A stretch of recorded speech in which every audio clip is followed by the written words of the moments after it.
chocolat 70% de cacao. Un truc assez puissant, je voulais ça vraiment dans la composition, tu vois. Pas de sucré choco, ganache choco. La particularité de celle-ci, c'est que ça va être une crème anglaise. On va émulsionner le chocolat avec une crème anglaise. Ce qui va nous donner quelque chose d'un petit peu plus onctueux qu'une ganache classique.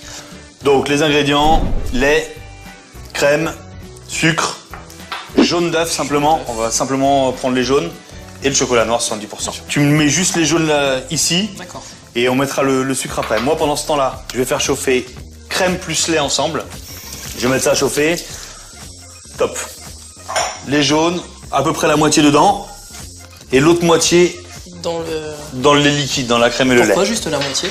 Ça chauffe plus vite. Là, ça va empêcher un petit peu que ça déborde. D'accord. Et une fois qu'on va faire notre crème anglaise, ça repartira beaucoup plus vite à température. D'accord. On fait juste fondre. Mélanger. On le met à côté de la 4 aussi. On va mettre notre chocolat dans un petit récipient assez adapté. Donc là, pas trop grand. Ça bout. On va mettre un bon 3/4 à l'intérieur.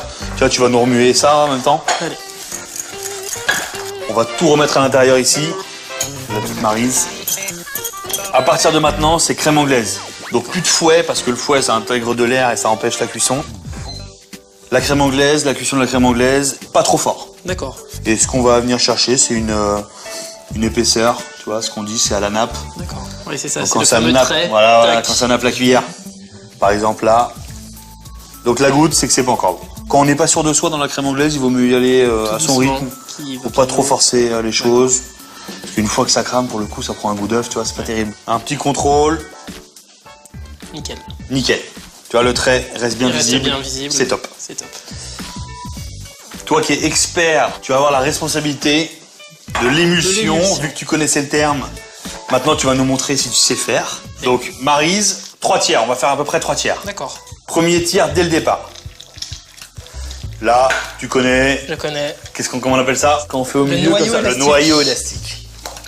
C'est pas mal ça. Donc, deuxième tiers. Et là, si on réussit bien, normalement, ça doit un peu justement trancher. En général, voilà, le deuxième tiers, il fait beaucoup. Moi, j'appelle ça un peu la mayonnaise. C'est ça. Ça ressemble un peu à une mayonnaise, tu vois, l'onctuosité et la texture.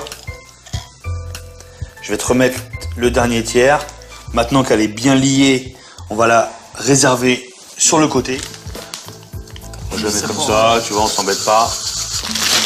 Au fond d'une poche, bien au fond. Pour éviter les bulles d'air. Pour éviter les bulles d'air. Voilà, les fameuses bulles d'air. Donc là, un petit trou. Tout petit. Ouais, tout petit. Et on va couler ça dedans. Généreusement. Et on va tapoter un petit peu. Pour venir lisser. Voilà. Et il n'y a aucune bulle. Et tu vois, il n'y a pas de bulle d'air. C'est parfait. Tu veux essayer? Allez, on va essayer. Donc tu te places bien au centre de la tartelette et tu presses tout doucement. Tu restes bien statique. Tapoter, n'oublie pas. C'est là où il ne faut pas la casser. Parfait.